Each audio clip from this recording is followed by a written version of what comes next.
The smell of roasted lamb still haunts me.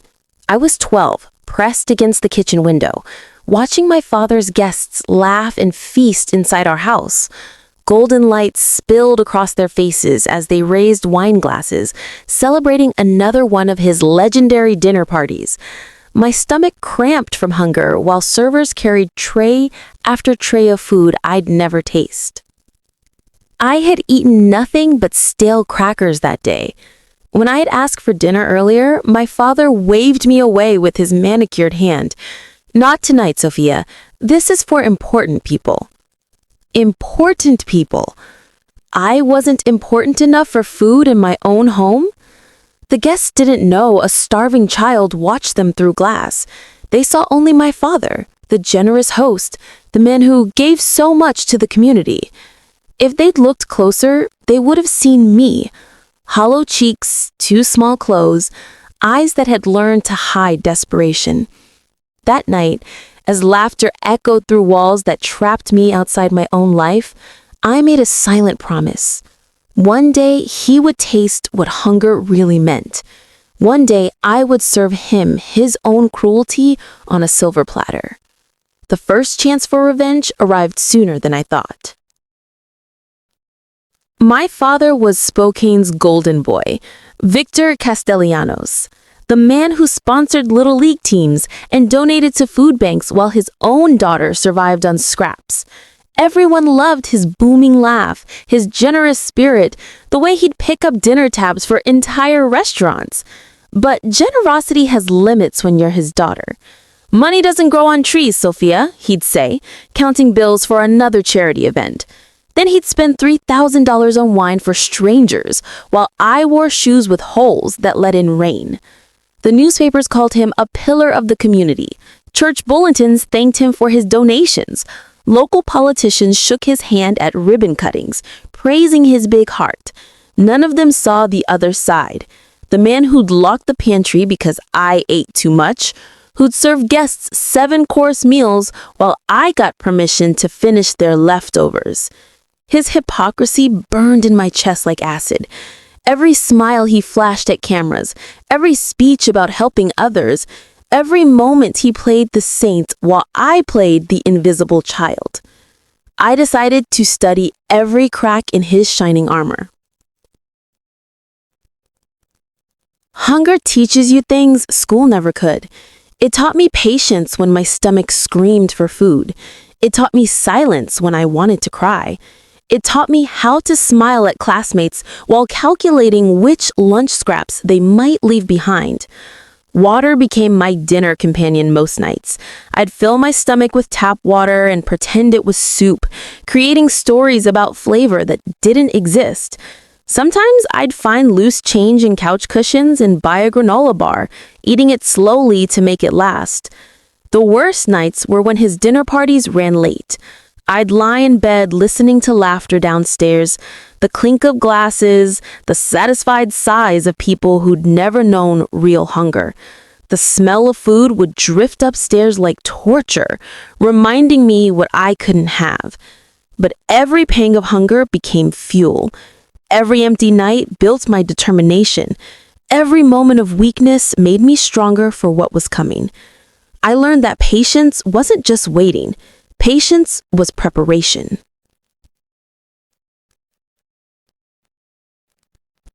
At 18, I escaped on a full scholarship to Washington State University. The financial aid officer looked concerned when I listed my weight, barely 90 pounds after 6 years of controlled starvation. But my grades were perfect, my essays compelling. Hunger had made me focused. My first meal in the college cafeteria broke me. Unlimited food, no permission needed, no one watching. I cried into my mashed potatoes while other students stared. For the first time in years, I could eat until I was full.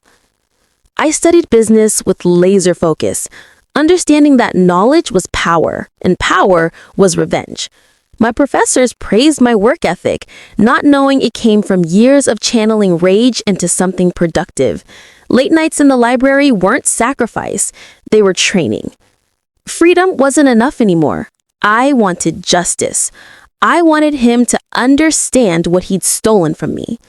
I would learn just how fragile his empire really was.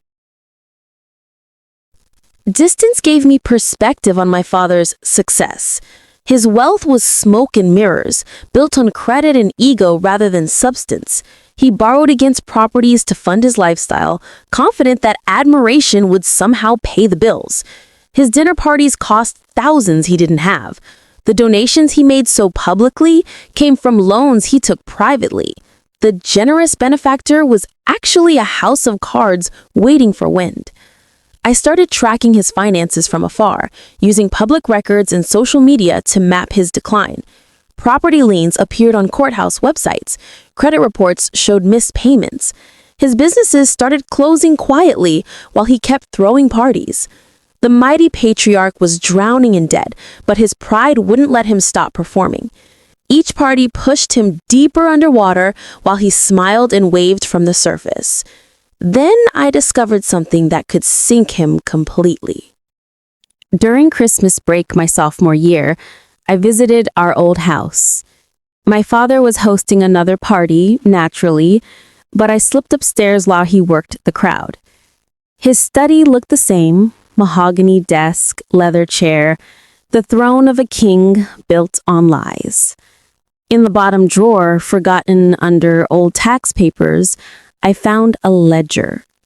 Pages of handwritten records dating back years, documenting bribes, forged signatures, and money stolen from charity accounts. The generous community leader was actually a thief. My hands shook as I photographed every page with my phone. Here was proof that his donations came from money meant for others, that his generosity was actually theft dressed up as kindness.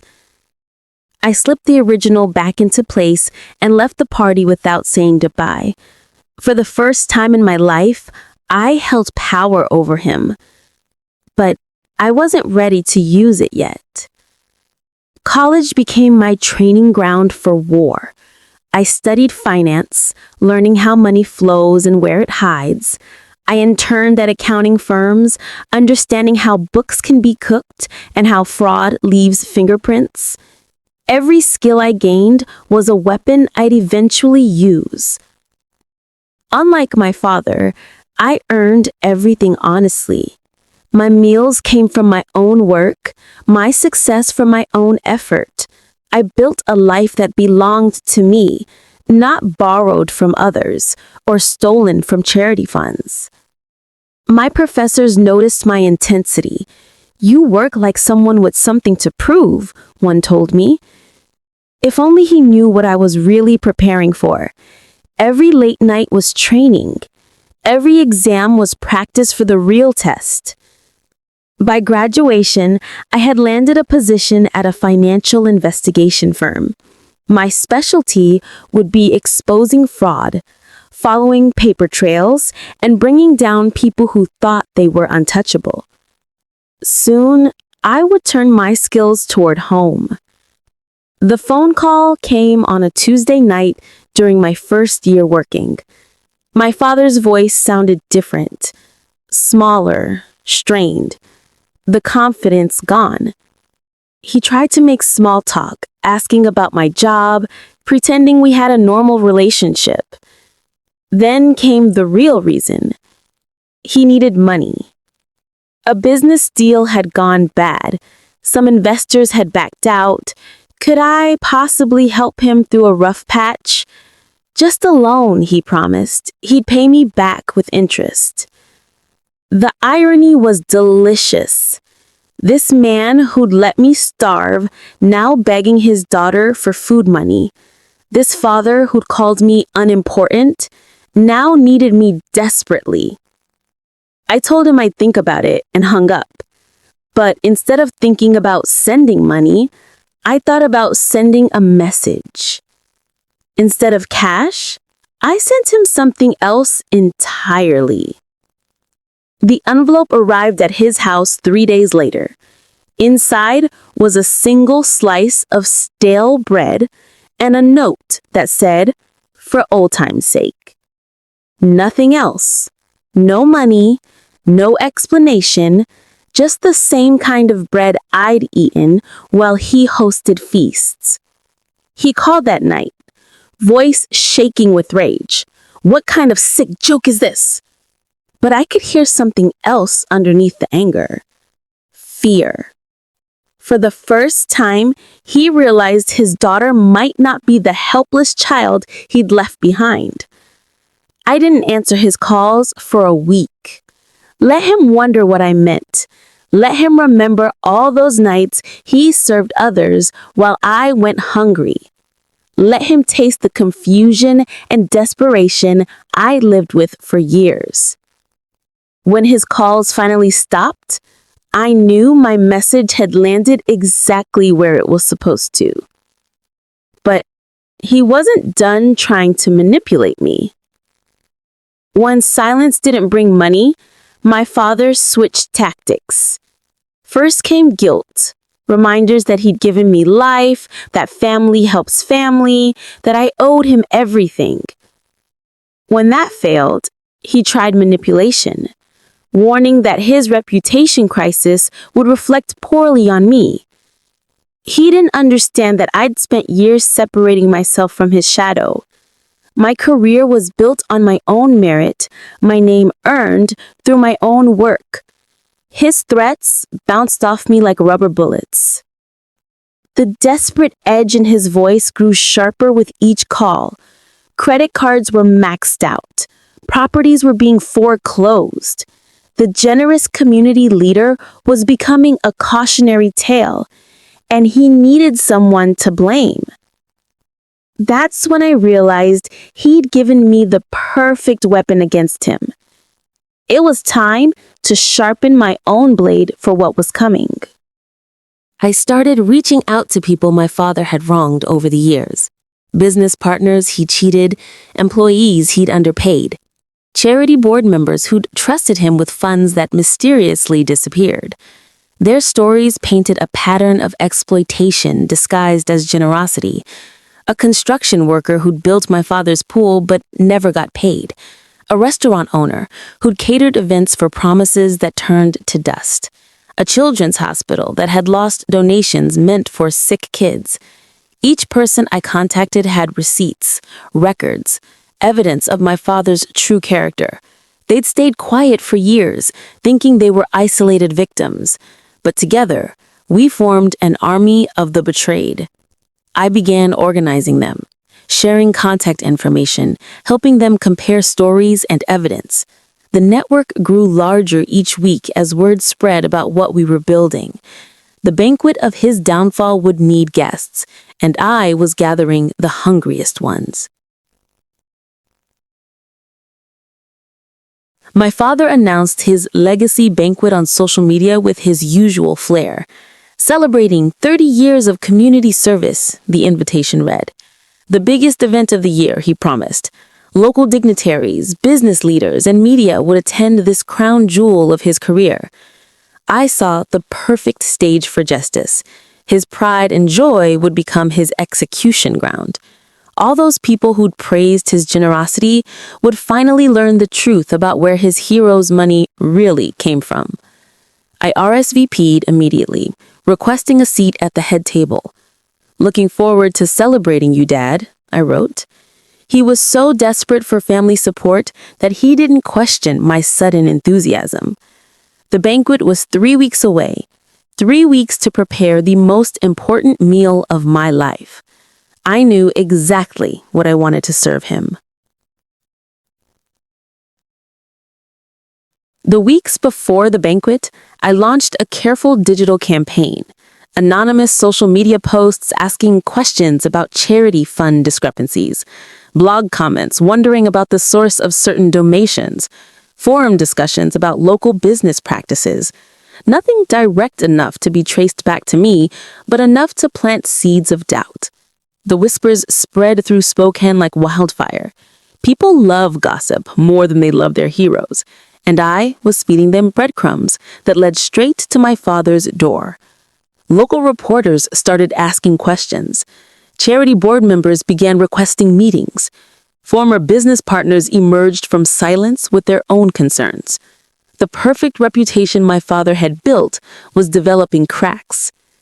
By the night of the banquet, the entire city was hungry for answers. They came expecting to celebrate a pillar of the community. I brought them the truth instead. I chose my dress carefully. Deep red silk that demanded attention, cut to show the woman I'd become despite his neglect. When I walked into the banquet hall, conversations paused. I wasn't the starving child anymore. I was someone who commanded respect. My father's face lit up when he saw me, probably thinking my presence would calm the rumors swirling around him. He guided me to the head table like a prize, introducing me as his brilliant daughter to anyone who'd listen. I smiled and played the part, shaking hands with the same people who'd eaten at our house while I starved outside. They complimented my father's generosity, his big heart, his dedication to helping others. Soon they'd understand exactly what kind of help he'd been providing. The first course was about to be served, and it wasn't food. When servers brought bread baskets to each table, I intercepted one. From my purse, I pulled out a slice of stale bread, the same kind I'd mailed him weeks earlier. I placed it carefully on his plate, right in front of the microphone where everyone could see. "For old time's sake, Dad," I said clearly, my voice carrying across the suddenly quiet room. Nervous laughter rippled through the crowd. My father's smile froze on his face, his hands gripping the table edge. His eyes begged me to stop, but I was just getting started. A few guests leaned forward, sensing drama. Others shifted uncomfortably, not understanding the reference but feeling the tension. The perfect evening he'd planned was already cracking. But this was just the appetizer. The main course was coming next. I stood slowly, wine glass in hand, and tapped it with my knife. The crystal ring cut through conversation, commanding attention from every corner of the room. 300 faces turned toward me, expecting a daughter's loving tribute. "I'd like to make a toast," I announced, my voice steady despite my racing heart. "To my father, Victor Castellanos, the man who taught me what true hunger feels like." Murmurs spread through the crowd.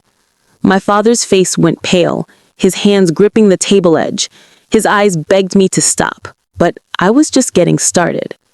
"I taught you that some people feast while others starve, sometimes in the same house." The room grew quieter, sensing this wasn't going where they'd expected. I had their attention now, and I wasn't letting go. "Let me tell you about the night I watched this very generous man host a dinner party," I continued, gesturing toward my father. I was 12, hadn't eaten all day, and he was serving lamb to 30 guests. I pressed my face against our kitchen window, watching strangers eat while I survived on crackers. The crowd shifted uncomfortably. Some guests exchanged glances, others stared at their plates.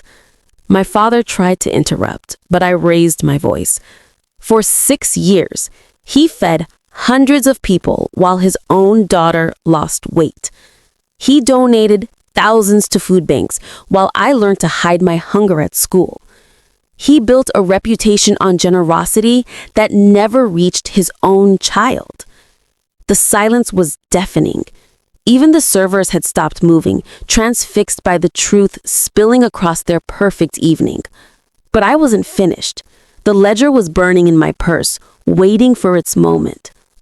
I reached into my purse and pulled out the copied pages, spreading them across the table like tarot cards, revealing a dark future. But his generosity had a secret, I announced. It came from money that belonged to other people.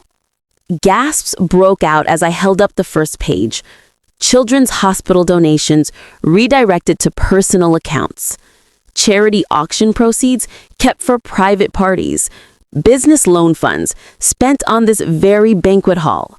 My father lunged forward, trying to grab the papers, but I'd already lifted them high, where everyone could see. The evidence of his fraud was displayed like a menu of betrayal. Every donation you praised, every gesture you celebrated, was stolen from people who trusted him. The pillar of the community was actually a thief. Several guests stood up, demanding to see the documents themselves. The feeding frenzy had begun. One by one, my carefully gathered allies stood up from tables around the room. The construction worker rose first, his voice carrying across the hall. He owes me $8,000 for work I completed 2 years ago. I lost my truck because of him. The restaurant owner was next. $15,000 in unpaid catering bills. My business nearly closed while he threw parties with my food. A woman from the Children's Hospital Board stood with tears in her eyes. $23,000 in donations that never reached sick children. We had to cancel programs because of missing funds. Each testimony hit my father like a physical blow. The generous benefactor was revealed as a systematic predator, feeding on the very people he claimed to help. The banquet had become a trial, and the jury was reaching their verdict. I pulled out my phone and displayed a photo of the envelope my father had mailed me, the desperate plea for money, the admission of financial ruin hidden beneath false pride. This is what's left of his empire, begging letters to the daughter he starved. The crowd leaned forward to see. Some took pictures with their phones, documenting the evidence for social media. My father's carefully constructed image was collapsing in real time, broadcasted to the world. The man you're here to honor has nothing left to give. His generosity was always other people's money. His success was built on other people's trust. His legacy is a lie written in stolen ink. Reporters in the crowd were frantically taking notes. This story would be front-page news by morning. But I had one final dish to serve before the meal was complete. I signaled to the servers who had been waiting for my cue. One by one, they removed every plate from my father's table. The bread, the salad, the carefully plated entree, everything disappeared while he sat helpless. Since my father is so good at taking food from others, tonight he can experience what it feels like to have his meal taken away. The symbolism wasn't lost on anyone. The man who'd hosted 1,000 dinners now sat with an empty plate, staring at bare china while 300 people watched. Some guests looked horrified. Others nodded with grim satisfaction. My father's mouth opened and closed like a fish gasping for air. No words came out, just the shocked silence of someone finally tasting their own medicine. I walked slowly around the table until I stood directly behind his chair. I leaned down until my mouth was inches from his ear and whispered, "This is only the beginning." My voice was so quiet only he could hear, but my words hit him like a sledgehammer. He flinched away from me, his chair scraping against the floor. For the first time in my life, I watched my father cower. The powerful man who'd controlled my childhood was trembling like a scared child himself. "Every hungry night you gave me is coming back to you," I whispered. "Every empty stomach, every moment of desperation, every time you chose strangers over your daughter, you'll taste them all." His eyes darted around the room, looking for escape, for allies, for anyone who might help him, but he found only faces full of disgust and betrayal. The feast was over, but the consequences were just beginning. By morning, the story had exploded across every news outlet in the Pacific Northwest. Charity fraud exposed at lavish banquet. Local businessman's daughter reveals years of abuse. The Hunger Games of Spokane society. My phone buzzed with interview requests from reporters, documentary filmmakers, and true crime podcasters. The video clips guests had posted were trending on social media, watched by millions of people hungry for justice served cold. My father's reputation wasn't just damaged, it was obliterated. Banks froze his accounts pending fraud investigations, charities filed lawsuits demanding restitution, Former allies distanced themselves like he carried plague. The generous community leader had become the city's most notorious villain overnight, and everyone wanted to watch him fall. But I wasn't finished watching him unravel just yet. The foreclosure notice appeared on his front door a month later. The mansion where he'd hosted hundreds of parties while I starved was being seized by the bank. His cars were repossessed. His country club membership was revoked. He called me one final time, his voice barely a whisper. "Sophia, please, I have nothing left. I'm living on bread and water. Help me."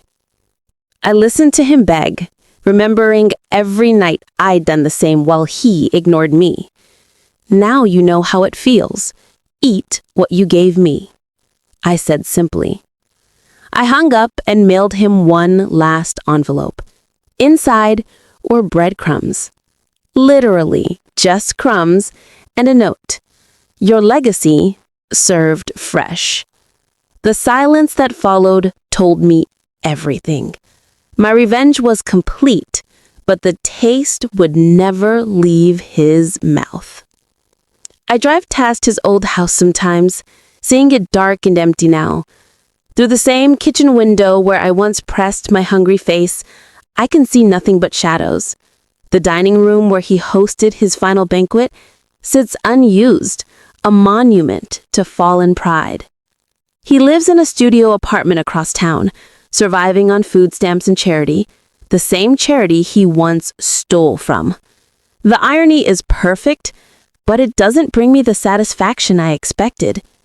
Sometimes I wonder if I've become him, someone who serves cruelty disguised as justice, who feeds on others' pain to fill an empty space inside. But then I remember the child I was, starving in her own home. And I know the difference. He chose to let me hunger. I chose to let him learn. The banquet of revenge never truly ends. It just changes who's serving and who's starving. And sometimes late at night, I still taste both. If you enjoyed this story, make sure to like this video, comment, and smash the subscribe button. Also check out other videos on the channel. Feminine Revenge has got more thrilling stories for you.